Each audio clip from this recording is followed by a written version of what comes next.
Hello बच्चों, welcome back to the physics Churma, जहां पे कंसेप्ट है इतने इजी जितना कि चूरमा। बच्चों, आज हम जिस टॉपिक को पढ़ने वाले हैं वो नीट, जेई मेंस और जेई एडवांस दोनों के लिए और नीट के लिए बहुत बहुत इंपॉर्टेंट है। और टॉपिक का नाम है बच्चों charging of a capacitor. Topic का नाम रहेगा बच्चों आज charging of a capacitor. Charging of a capacitor. इससे किस किस तरह के सवाल पूछे जा सकते हैं और किस किस तरह के सवाल आज तक आए हैं, हम सभी इसके अंदर डिस्कस कर लेंगे। बच्चों, मान लेते हैं हमारे पास एक रेजिस्टेंस है R, एक रेजिस्टेंस R है और एक कैपेसिटर C है जो डिस्चार्ज है, मतलब ये चार्ज नहीं है, इसके अंदर चार्ज जीरो है। और हमने इसको एक बैटरी जिसका ईएमएफ E है और उससे जोड़ देते हैं और यहां लगा दिया हमने एक स्विच S। ये आपका स्विच है। और या यूं कहे इस सेल का ईएमएफ E है और इसका इंटर रेजिस्टेंस या तो जीरो मान लेते हैं या इसके इंटर रेजिस्टेंस के साथ जोड़कर नेट एक्सटर्नल को कितना कर दिया मैंने, R कर दिया। आप ये मान सकते हैं जो R है वो एक्सटर्नल और इंटरनल का नेट है। अच्छा बच्चों, एक चीज सुनिए। At t is equal to zero के ऊपर जब आप स्विच को क्लोज करोगे उस टाइम यहां पर चार्ज कितना है, जीरो। यहां पे चार्ज कितना है, जीरो। यदि कैपेसिटर का चार्ज जीरो है तो potential drop about capacitor Vc is equal to क्या होगा, Q बाय सी। और Q आपका जीरो है तो पोटेंशियल ड्रॉप अबाउट कैपेसिटर कितना हुआ, जीरो। यानी यहां पर कोई पोटेंशियल ड्रॉप नहीं हुआ। जब यहां पे कोई पोटेंशियल ड्रॉप नहीं हुआ है, इसका मतलब ये सारा का सारा जो पोटेंशियल ड्रॉप कराया वो किसने कराया, रेजिस्टेंस ने। तो रेजिस्टेंस का drop VR is equal to drop कितना कराएगा, टोटल E। और VR क्या होता है, IR। तो IR is equal to E। तो I बराबर क्या आया, E बाय R। तो आपसे पहला सवाल तो ये पूछा जा सकता है कि बताइए at t is equal to zero कि सर्किट में कितना करंट फ्लो होगा। तो करंट फ्लो कितना होगा, t is equal to zero पे E बाय R। आपसे पूछे at t is equal to zero capacitor के पास कितना चार्ज होगा जीरो। और जब चार्ज जीरो होगा तो ड्रॉप कितना कराएगा, जीरो। यदि ड्रॉप जीरो कराएगा तो it behave like a simple wire, यानी कि कैपेसिटर बिहेव लाइक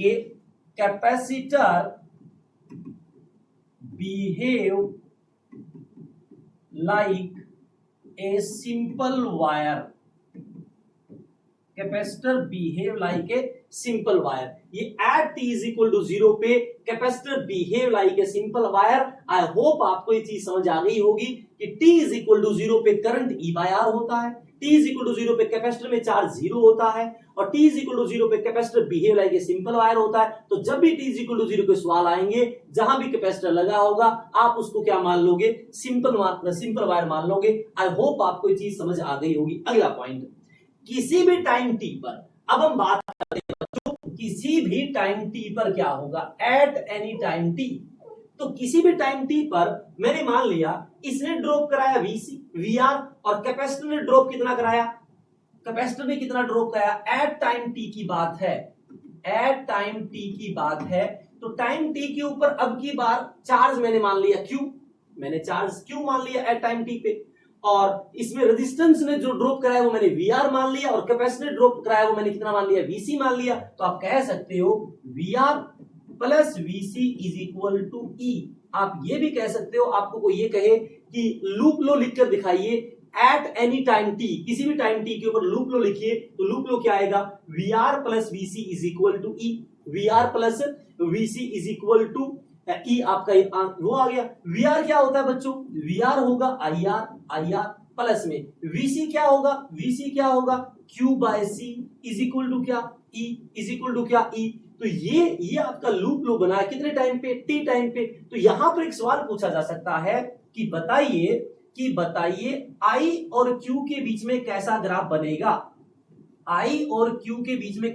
बनेगा, किसी भी टाइम t पे ऊपर।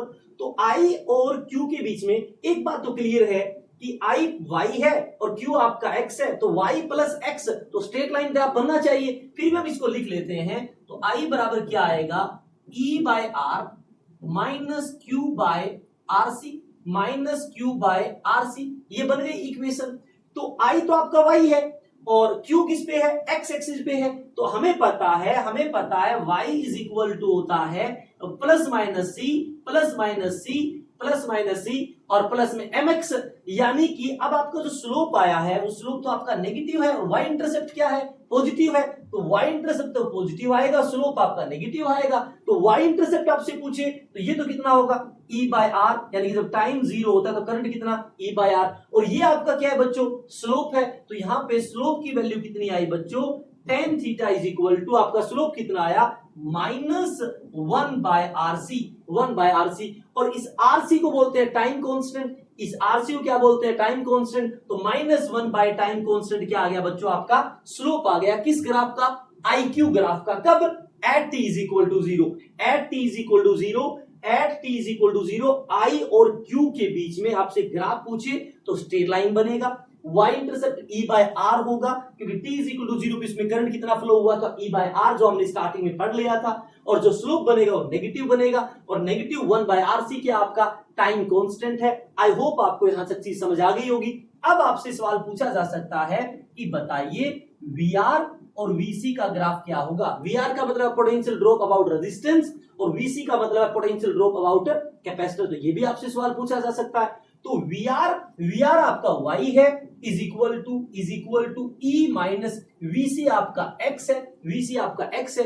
तो E तो आपका क्या आया, y इंटरसेप्ट, ये तो आपका पॉजिटिव है, y इंटरसेप्ट आपका पॉजिटिव है। यानी जब टाइम जीरो हो तो मैंने आपको बताया कि सारा ड्रॉप रेजिस्टेंस ने कराया था, E ड्रॉप कराया था।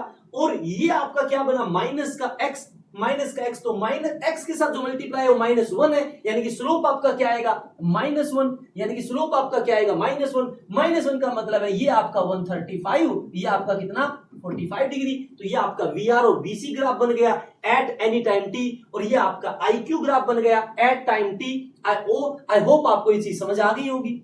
अब आपसे अगला सवाल क्या पूछ सकता है कि जनरल इक्वेशन लिखिए चार्ज की, जनरल इक्वेशन लिखिए चार्ज की टाइम के फॉर्म में। तो मैंने आपको बताया at time t VR plus VC is equal to E आपका EMF है। दोनों ने मिलकर कितना ड्रॉप कराया, E ड्रॉप कराया। तो VR को क्या लिख सकता हूं मैं, IR, VC को क्या लिख सकता हूं मैं, Q by C is equal to क्या, EQ। Q किसी भी टाइम t के ऊपर चार्ज है। अब देखिए बच्चों, मैं इसको क्या लिख सकता हूं, I is equal to IR is equal to E minus Q by c, IR is equal to E minus Q by c. मैं इसको ऐसा लिख सकता हूं। अच्छा, इसको मैं ये भी कर सकता हूं, I is equal to EC minus Q divide में RC, I is equal to EC minus Q divide में RC। ये वैल्यूज मैं इसको लिख सकता हूं। अच्छा, एक चीज सुनिए, अब मैं इसको लिखने वाला हूं I डिवाइड में EC minus Q, I divide में EC माइनस क्यू और इज इक्वल टू क्या 1 बाय RC। अब मुझे पता है बच्चों कि जो I होता है ना, वो होता है dq बाय dt। तो मैं dt यहां लगा रहा हूं, मैं dt यहां लगा दिया, dq बाय dt, तो dt वहां चला गया। अब मैं दोनों तरफ क्या करूंगा बच्चों, इंटीग्रेट करूंगा 0 से t टाइम, 0 पे टाइम चार्ज आपने 0 माना है और टाइम जब t था तो चार्ज आपने कितना माना है, q माना है बच्चों। जब आप 1 बाय EC माइनस क्यू का इंटीग्रेशन करोगे तो ये आएगा ln EC minus Q divide में माइनस क्यू का डिफरेंशिएशन -1 नीचे आ जाएगा और यहां पर ये आएगा t bye RC। I hope आपको ये चीज समझ आ गई होगी। इसको प्लस कर दो, यहां माइनस लगा दो, कोई फर्क नहीं पड़ा। अब बच्चों इंटीग्रेट करना है, ये 0 से Q है और ये आपका 0 से t है। तो पहले तो Q पुट करोगे तो ये क्या आएगा, ln EC माइनस क्यू रह जाएगा और जब 0 पुट करोगे तो ये 0, ये माइनस का ln EC आएगा और माइनस के ln EC को मैं इसके नीचे लिख देता हूं, ये आपका EC लिख दिया और इज इक्वल टू ये बचा माइनस का t बाय RC। अब जो दोनों तरफ आप इंटीग्रेशन करेंगे बच्चों, दोनों तरफ एंटी लोग लेंगे तो ये क्या आएगा, ये आएगा एंटी लॉग लेंगे तो ln से ये कैंसिल हो जाएगा, EC by EC 1 minus Q by EC, 1 minus Q by EC is equal to e raise to power minus t bye RC, e raise to power minus t bye RC।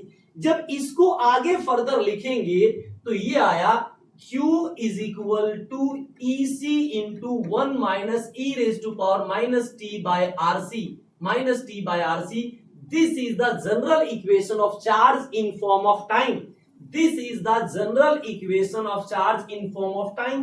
अब Q is equal to CE 1 minus e raised to power minus t by RC. This is the equation of charge. Equation of charge. अब मैं आपको कहूं at t is equal to 0 charge कितना होना चाहिए, 0। मैंने आपको बताया था कि t is equal to 0 पे कंप्लीटली डिस्चार्ज था। जब t को 0 पुट करोगे तो e की पावर 0 1 माइनस 1 q कितना आ गया, 0 आ गया। और जब t को आप इनफाइनाइट पुट करोगे तो e की पावर माइनस इन्फिनिटी 0, तो आपका q कितना आ गया, CE। तो ये आपका q मैक्स है, यानी q मैक्स की वैल्यू कितनी, CE। इसको मैं q नोट लिख रहा हूं, क्या लिख रहा हूं, q नोट। तो इक्वेशन क्या बन गई, Q is equal to Q naught 1 minus e raised to power minus t by RC. This is the equation of charge of capacitor in form of time. अब आपसे कोई पूछे ग्राफ बनाइए, Q versus T graph बनाइए, तो T is equal to 0 पे charge कितना 0, और T इंफिनिटी पे चार्ज आकर कितना हुआ, मैक्सिमम हुआ कितना, CE। यानी कि इसका ग्राफ कुछ बनेगा, ये ग्राफ बनेगा ये, और ये आपका बनेगा कितना, CE।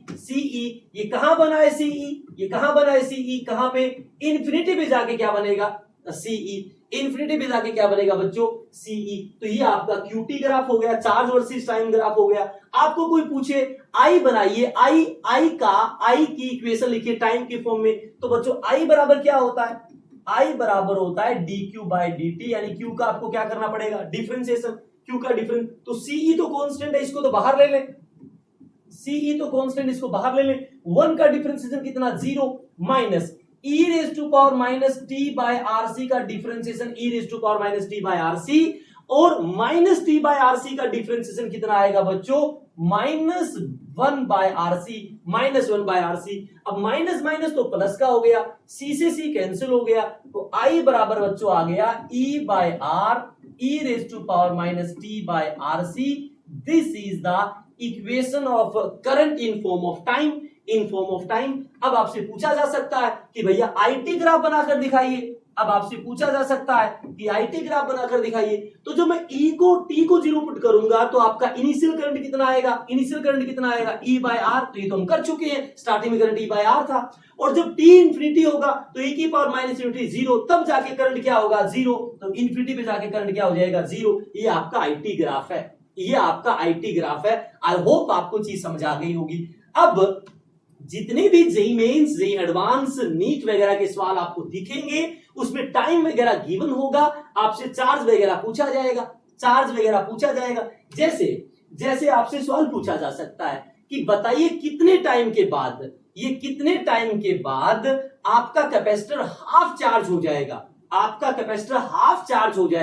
तो कितने टाइम के बाद आपका कैपेसिटर हाफ चार्ज हो जाएगा। तो मुझे पता है Q बराबर कितना, Q naught 1 minus e raise to power minus t bye RC। ये है कि कितने टाइम के बाद ये आपका हाफ चार्ज हो जाएगा। तो मैक्सिमम चार्ज तो Q नोट है, तो हाफ कितना होगा charge, Q naught by 2 is equal to Q note 1 minus e raise to power minus t bye RC। Q naught से Q नोट क्या हो जाएगा बच्चों, कैंसिल। तो ये इस साइड ले आइए, e raise to power minus t bye RC, और ये 1 बाय 2 इस साइड जाएगा, तो 1 माइनस 1 बाय 2 क्या बचेगा, 1 बाय 2। दोनों तरफ क्या लेंगे, लोग लेंगे, तो माइनस t बाय RC, और ये बनेगा आपका log 1 माइनस log 2, तो log 1 0, तो ये बचेगा माइनस का ln 2, माइनस से माइनस क्या हो जाएगा, कैंसिल। तो t बराबर कितना आया बच्चों, ln 2 इंटू में RC।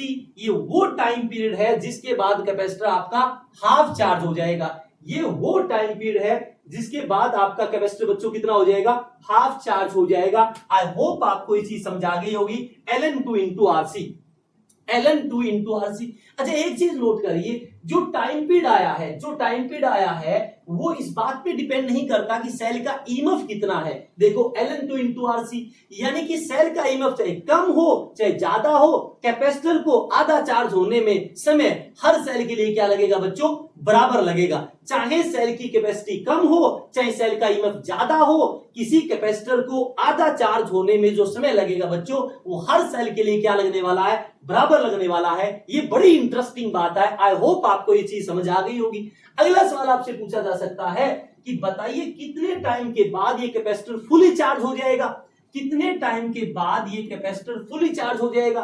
तो मुझे पता है Q is equal to Q0 1 minus e raise to power minus t by RC equation है। तो फुली चार्ज होने में कितना समय लगेगा, तो फुली चार्ज होने में समय मैं आपको पहले ही बता चुका हूं कि फुली चार्ज होने में समय बच्चों कितना लगने वाला है, इनफाइनाइट लगने वाला है। इसको सोल्व करोगे Q की जगह Q0 1 minus e raise to power minus t by RC, तो Q0 से Q0 क्या हो जाएगा, कैंसिल। तो ये क्या आया 1 minus 1 0 is equal to e raise to power minus t by RC. और ये जीरो कब होगा, जब टी इनफाइनाइट होगा, यानी कि इन्फिनिटी पे जाके ये कैपेसिटर आपका क्या हो जाएगा, फुली चार्ज हो जाएगा।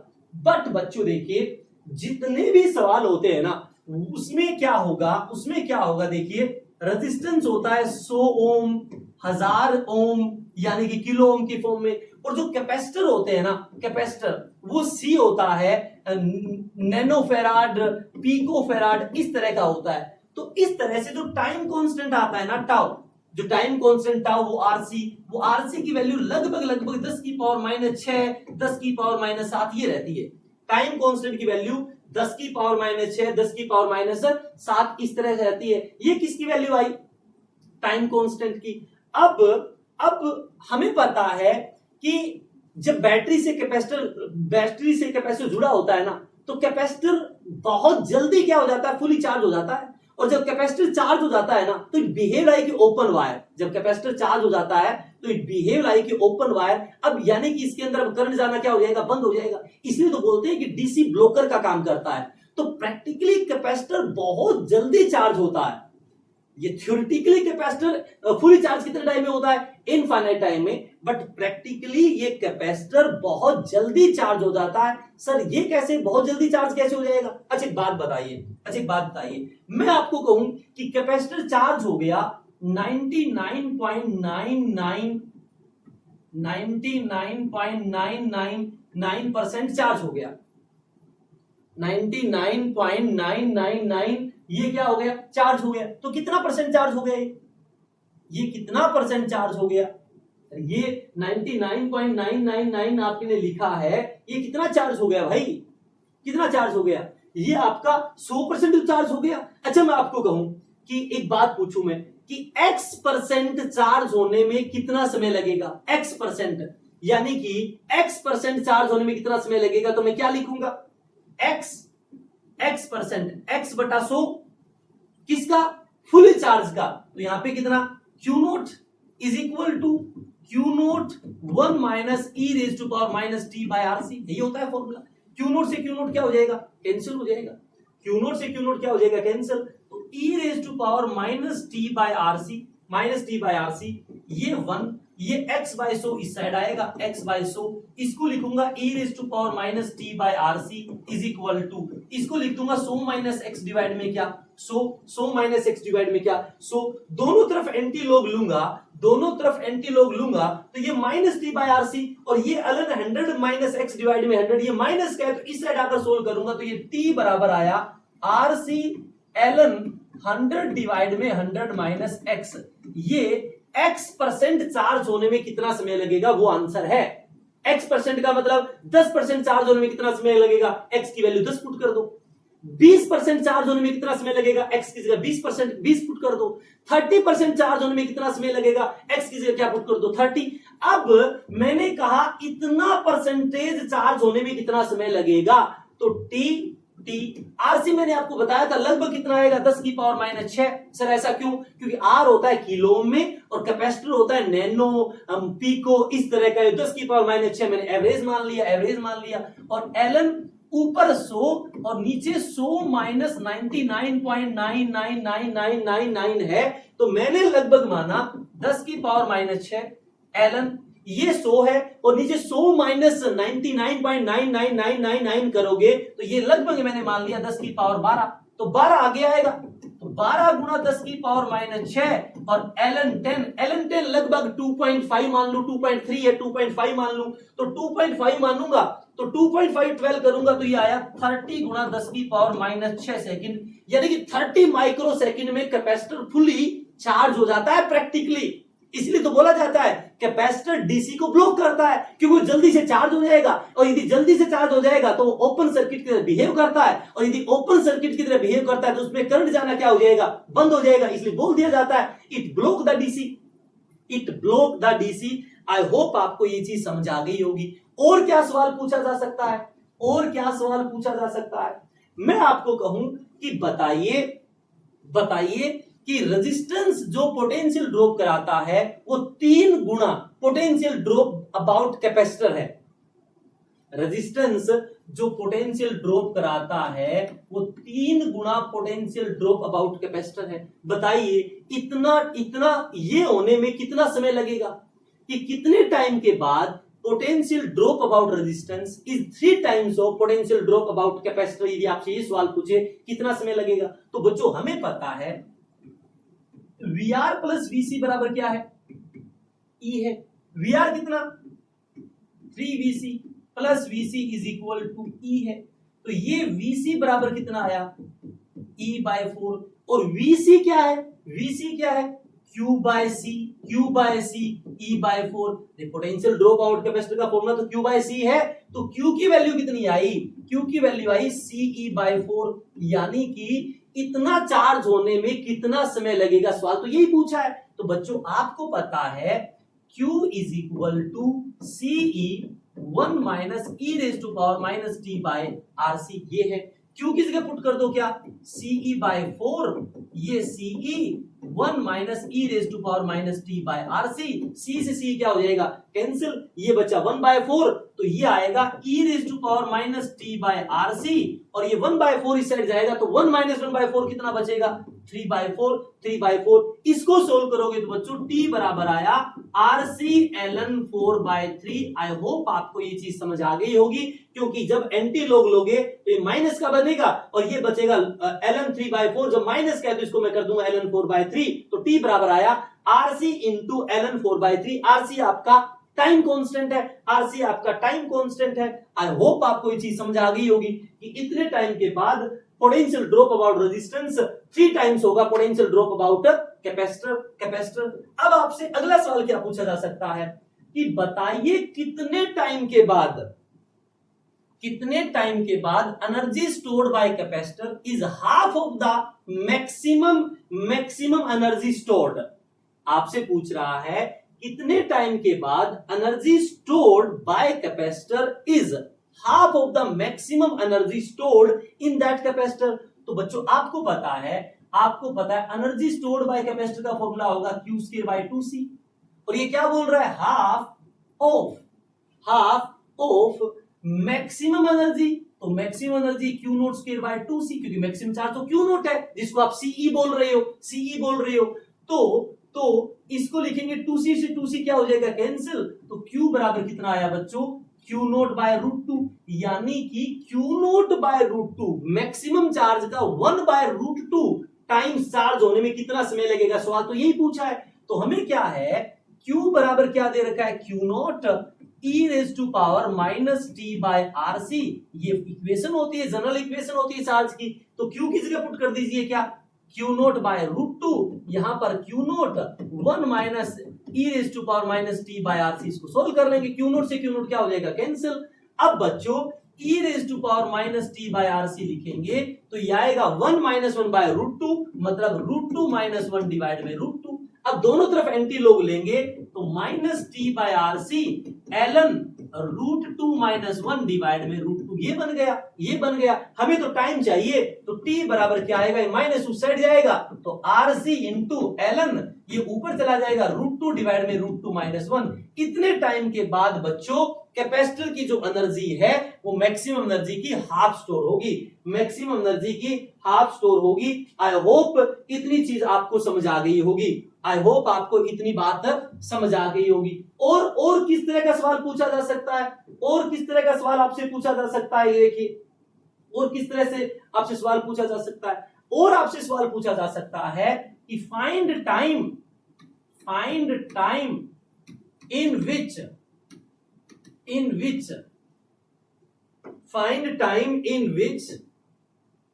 rate